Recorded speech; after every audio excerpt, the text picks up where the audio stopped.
never know person. You no shiny eyes. You never see something. You never party for go. Oh, you never do nothing. Tranche de vie, vagabondage sans prétention dans nos existences. Everybody searching for the answer. Mata. If you ask me, I go ask her. I'm waiting me pa. Governor, that is in the federal. The same reason why the rich is getting rich, and that the reason why Papa see the chapa. If he happen for Lagos, make it stay inside the Lagos. And I say happen for Lagos, make it stay inside the Lagos. Chers auditeurs de Tranche de vie, aujourd'hui, je suis en présence de Pascaline. Pascaline est une jeune femme qui ambitionne de devenir journaliste et qui est en train de poursuivre des études dans ce but. Dans le cadre de ces études, elle vient d'effectuer un stage au journal Sud-Ouest et elle va nous parler et de ce stage et surtout des études qu'elle a entreprises pour arriver à exercer le métier qu'elle souhaite exercer. Bonjour Pascaline, merci d'avoir accepté l'invitation de Radio Libre en Périgord. Bonjour, merci pour l'invitation. Donc pourquoi le journalisme ? En fait, c'est un peu une vocation, c'est quelque chose qui est né en moi toute petite. J'avais souvent l'habitude de beaucoup parler, d'être très curieuse. Et un jour, ma mère m'a demandé « Mais pourquoi tu ne deviens pas journaliste ? Tu parles beaucoup. » Et donc, voilà, c'était la première fois que j'entendais ce mot « journaliste ». Et au fur et à mesure, j'ai pris un peu l'habitude de regarder ou plutôt de m'amuser à imiter les journalistes que je voyais à la télé.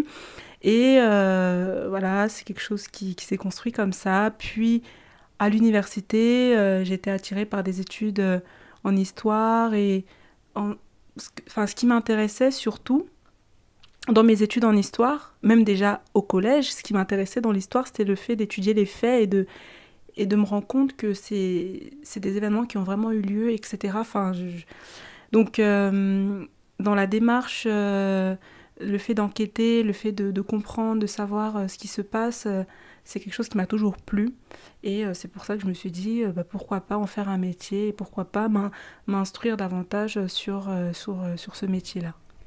Et alors, l'aspect essentiel du journalisme, qui est de rendre compte, à quel moment est-ce que vous êtes aperçu que finalement, rendre compte de ce que vous voyez des événements qui se produisaient autour de vous, c'était important dans la fonction du journalisme?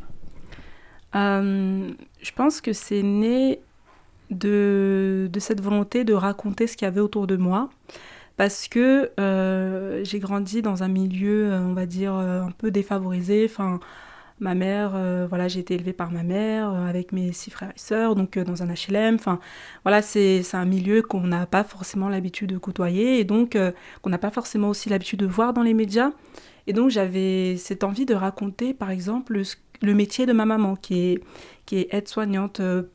Pouvoir lui donner la parole, lui tendre le micro, de sorte à ce qu'elle nous parle aussi de la manière dont elle passait Noël avec les personnes dont elle a amené à s'occuper. Donc, c'était vraiment cette volonté-là de raconter autre chose que ce qu'on avait l'habitude d'entendre dans les médias.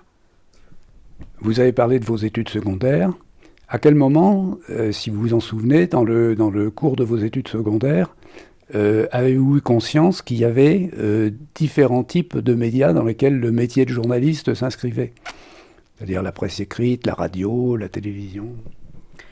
Je pense que je n'en avais pas encore vraiment conscience parce que du coup j'ai fait d'abord une licence en histoire pour ensuite pouvoir passer des concours et pour entrer dans une école de journalisme. Donc pendant mes études en histoire, j'avais pas conscience que par exemple la radio était très important dans ce milieu-là, dans le milieu du journalisme. Pour moi, j'avais souvent l'habitude de m'informer par ce que je voyais à la télé surtout, donc c'était surtout par le biais de la télévision. Et c'est en passant les concours que j'ai pris l'habitude finalement d'écouter la radio le matin, de me réveiller avec la radio, de m'endormir avec la radio et de découvrir un peu d'autres outils journalistiques. Donc c'est un peu par ma préparation au concours des écoles de journalisme que j'ai découvert un peu tous ces différents biais et maintenant en étant dans une école, j'arrive à me familiariser avec ces outils et je me rends compte de ce qui me plaît je me rends compte que c'est la radio finalement qui me plaît le plus parmi la presse écrite ou la télé. Est-ce que vous pouvez nous dire à nos auditeurs, à quel stade vous en êtes de vos études? Vous l'avez évoqué brièvement, dans cette école de journalisme. Donc j'ai passé les concours l'année dernière pour intégrer une école. Là je suis à l'IPJ, l'Institut pratique de journalisme de l'Université Dauphine PSL. Donc j'en ai encore pour 2 ans. Donc là je suis en Master 1. L'année prochaine, je serai en Master 2 et ce sera terminé normalement pour les études. Donc là, en Master 1, j'en suis... mon premier semestre était un peu un semestre d'initiation où j'ai découvert un peu les outils comme la radio, la télé, la presse écrite. J'étais amenée à faire des reportages en télé, en radio et là, j'ai un peu appris, découvert un peu ce qui me plaisait le plus, c'est-à-dire la radio. Et l'année prochaine, j'ambitionne plutôt de faire une alternance au service Afrique de RFI.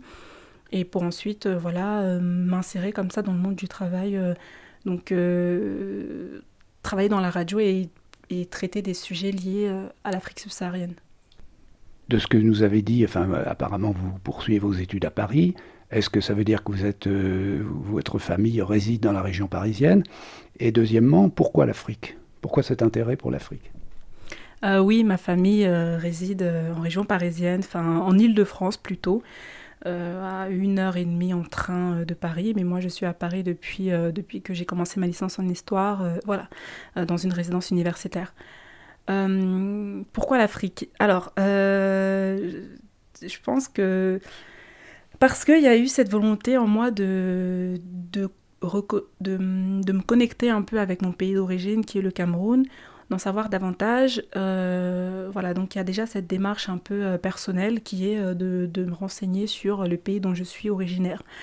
Et deuxièmement, c'est aussi lié à cette volonté de rendre un peu l'actualité, ou plutôt d'intéresser l'actualité, de parler de ce qui se passe au sein même du continent, parce que quand même en 2050 ce sera le continent le plus peuplé, donc il y a des enjeux politiques, économiques, géopolitiques liés à l'Afrique et on ne peut pas faire l'impasse sur l'actualité africaine, donc et bien sûr, et donc dans ma démarche c'est aussi informer sur ce qui se passe sur le continent, et c'est pour moi c'est primordial. Dans les différents aspects du journalisme, qu'est-ce qui vous attire? Apparemment, d'après ce que vous nous avez dit, on a l'impression que vous êtes attiré par les événements internationaux. Est-ce que vous confirmez ça, ou est-ce qu'il y a d'autres branches du journalisme ou d'autres branches de l'actualité qui vous attirent aussi? Oui, c'est vrai que j'ai un peu ce tropisme tourné vers l'international. Et je m'intéresse aussi beaucoup aux faits sociaux, donc au combat pour l'égalité, à la question du genre, à ces sujets-là. Est-ce que vous avez des dieux, des dieux des dieux journalistiques, des gens dont vous révérez particulièrement ou dont vous voudriez être devenir l'émule? Des gens comme, je ne sais pas moi, Albert Londres, Florence Aubenas. C'est des personnes qui inspirent, surtout la journaliste Florence Aubenas dans sa démarche, le fait d'aller au plus près de la population, de raconter par exemple l'histoire de ces femmes de ménage dont on entend très peu parler. Donc oui, dans la démarche, c'est sûr que c'est inspirant. Après, des dieux, pas forcément. Vous avez des références quand même, il y a des gens que vous admirez plus que d'autres.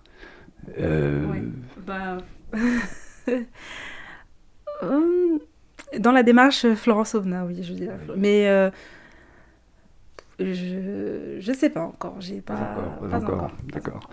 Est-ce que maintenant vous allez pouvoir nous parler un petit peu de vos projets? de ce que vous souhaitiez faire dans l'avenir, et puis nous dire aussi pourquoi vous êtes venu faire ce stage, qu'est-ce qui vous a amené ici, à Sud-Ouest, pour faire ce stage, comment ce stage s'inscrit dans le cadre de vos études, est-ce qu'il y aura une suite à ce stage, et pourquoi le Périgord?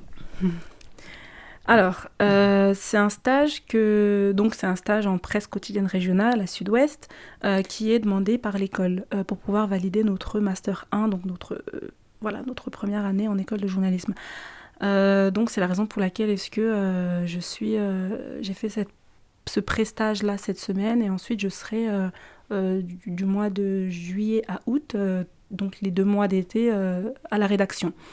À nouveau ici à Périgueux. On aura le oui. plaisir de vous accueillir à nouveau à Périgueux. L'honneur de vous accueillir à Périgueux. Merci. Enfin, l'honneur, c'est trop pour moi, mais merci. Et oui, donc, parce que je pense que l'école est dans cette volonté d'envoyer leurs étudiants au plus près de la population, encore une fois, parce que les journalistes racontent la vie des gens, et donc on ne peut pas raconter la vie des gens sans forcément les connaître.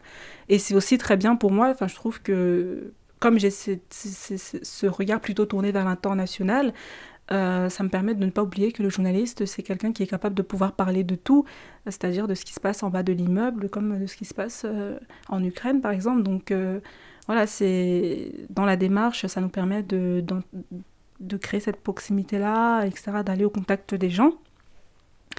Et pourquoi Périgueux? Eh bien, il faut savoir que je ne connaissais pas. Je ne connaissais pas...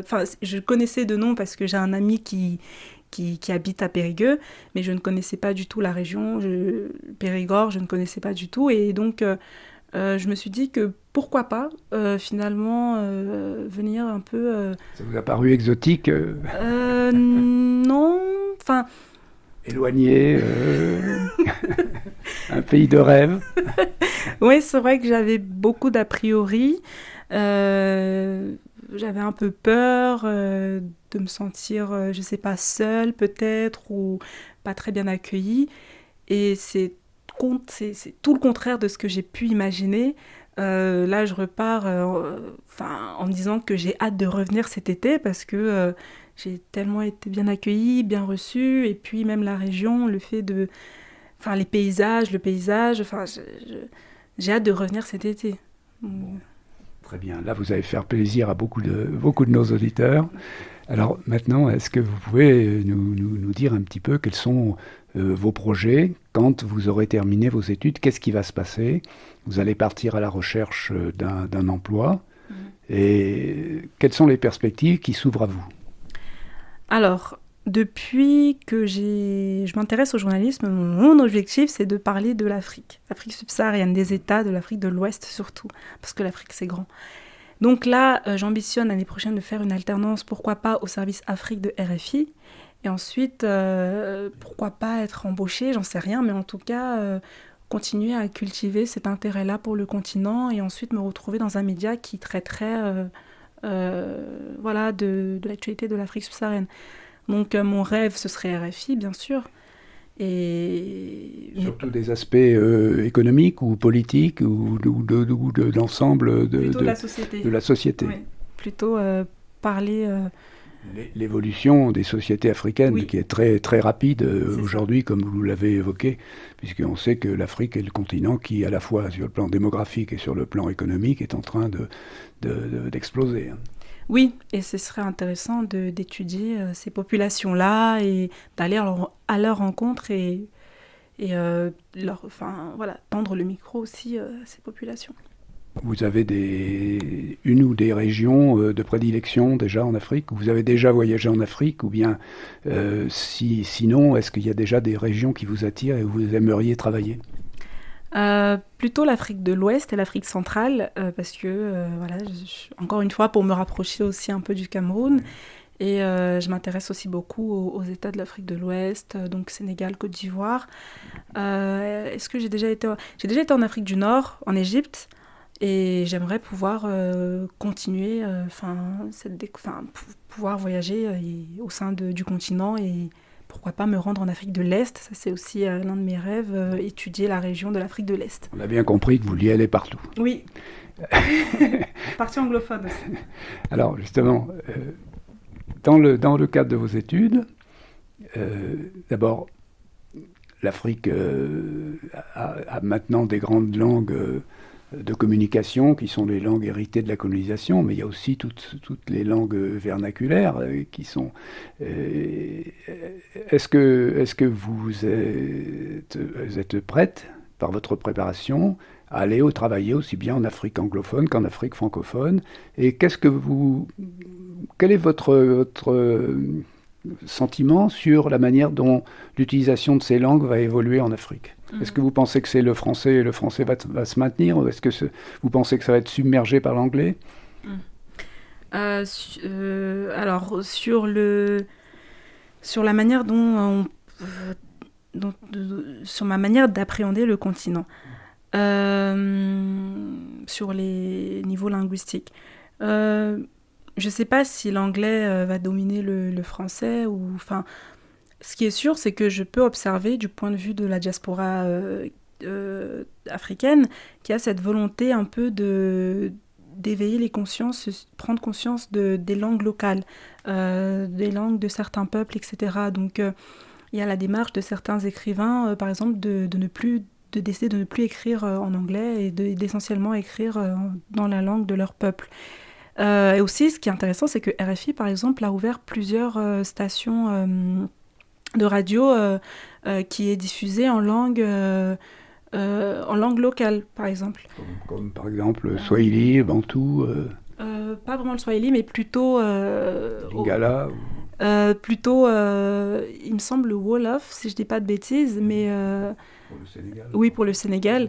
Mais voilà, il y a certaines stations, enfin, il y a des stations maintenant RFI qui diffusent en langue locale. Donc, il y a cette conscience-là de pouvoir informer en passant par la langue qui est parlée par le pays, ou par la région, ou par le peuple. Donc, voilà, il y a cet éveil-là, en quelque sorte, qui est très intéressant, je pense, à analyser. Et puis, autrement, l'économie africaine, qu'est-ce qui se passe dans des pays qui ont tous des croissances bien supérieures, des taux de croissance bien supérieurs au taux de croissance de la plupart des pays européens? Si on observe au sein du continent, on voit que c'est les États de l'Afrique, enfin les pays anglophones par exemple, il y a cette marge un peu qui se crée entre les États anglophones, le Nigeria par exemple, d'autres pays. Je sais pas, c'est difficile d'aborder ces questions-là, mais justement, c'est des questions à étudier, qui nécessitent un traitement journalistique. C'est pour ça que si vous arrivez à vous insinuer dans RFI, ça sera très bien, parce que là, vous serez en plein dans le bon courant. Ouais.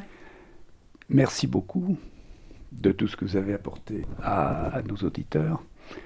Maintenant, je voudrais quand même vous poser une autre question. Qu'est-ce que vous allez faire cet été quand vous aurez un peu plus de temps? Est-ce que vous allez vous lancer à la découverte du Périgord? Oui, oui, j'ai hâte d'ailleurs d'aller à Sarlat, parce qu'on m'a beaucoup parlé de Sarlat. Et surtout pour ce côté animé, enfin, j'ai hâte de pouvoir m'y rendre là cet été avec le soleil qui sera au rendez-vous, j'espère. À Bergerac aussi, goûter du bon vin un peu partout. Et sans oublier la gastronomie, la célèbre gastronomie périgourdienne. Ah oui, j'ai hâte. Alors, je vais peut-être terminer en vous posant les questions que je pose habituellement à mes invités. Est-ce qu'il y a une vie après le journalisme? Est-ce que vous faites... quelles sont vos autres passions? Est-ce que vous faites du sport? Est-ce que vous... je crois savoir que vous êtes en contact avec le monde du théâtre. Est-ce que vous pouvez nous en dire un peu plus là-dessus? Oui, c'est vrai qu'en parallèle de mes études, je travaille au Théâtre des Bouffes du Nord à Paris. Et donc, j'ai l'occasion d'assister à de nombreuses pièces. Ce qui est pour moi un passe-temps que j'aime bien. Voilà. Et aussi, j'ai fait du théâtre au lycée. Donc pourquoi pas renouer un petit peu avec la pratique, parce que là je suis surtout j'observe beaucoup, j'accueille j'accueille, donc pourquoi pas remonter sur scène. Donc voilà. Là, vous travaillez au Théâtre des Bouffes du Nord, mais dans des fonctions d'accueil du public. Oui, voilà, en tant que et ça vous donne l'occasion d'assister aux représentations, peut-être de rencontrer aussi des acteurs. Est-ce que ça vous donne envie de monter sur scène ? Oui, de remonter sur scène. Oui, du de coup. remonter, puisque vous l'avez fait dans le cadre scolaire. Oui, bien sûr, ce serait... Oui. Ça, c'est une envie. Ça, très bien. Très bien. Bon, écoutez, on vous souhaite d'arriver. Alors, en dehors du théâtre, y a-t-il d'autres passions ? En dehors du théâtre, qu'est-ce que j'aime faire ?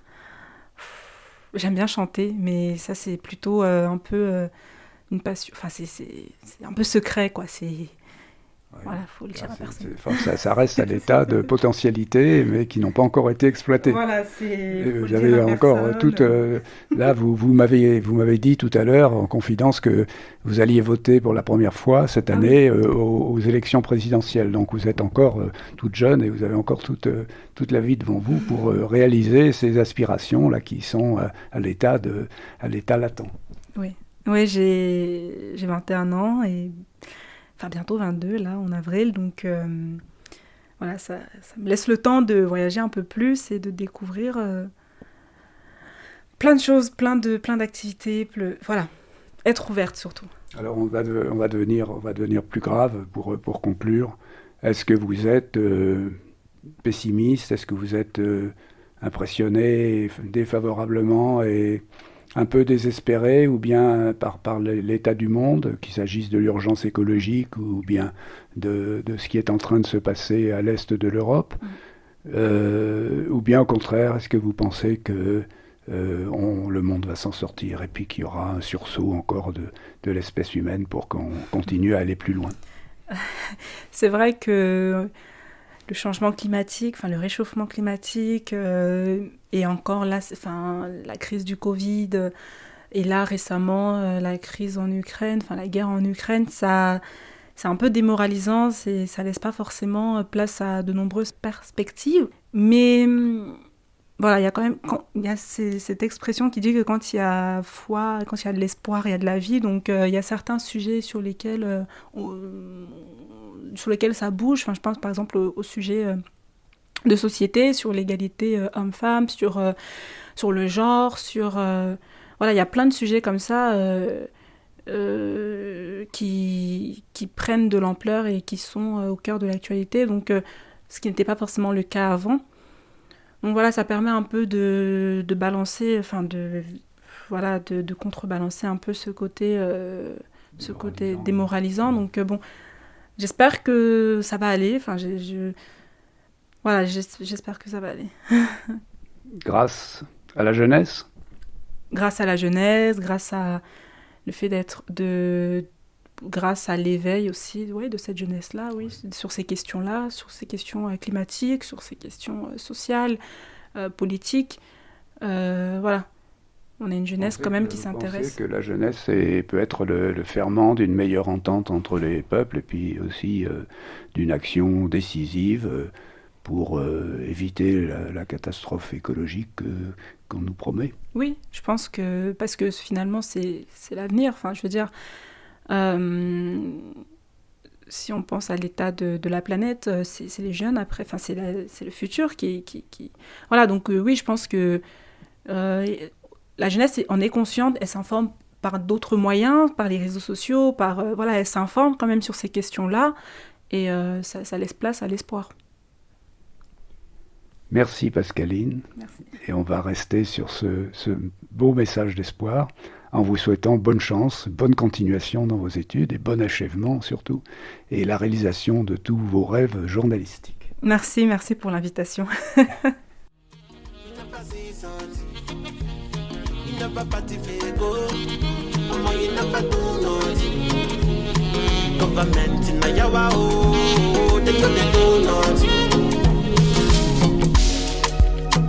Gas keep my money low. I need some money, gas keep my money low. Cause diggy diggy digga kata, no they invite. So we bring the fire, brother, me a gunshot. She cause she see me in a bed. You want to friend me, just to end me. She know my phone, say got the bless me. That's when them waka. Everybody searching for the answer. Mata. If you ask me, I go ask her. I'm waiting me back. Governor, that is in the federal. C'était Tranche de vie, une émission proposée par Jean-François.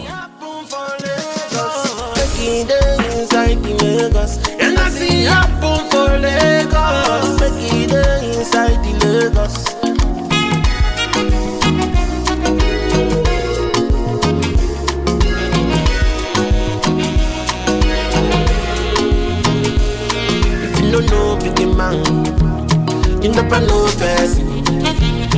You know shiny eyes. You never see something. You never party go. Mama, you never do nothing. Government in a yawa oh.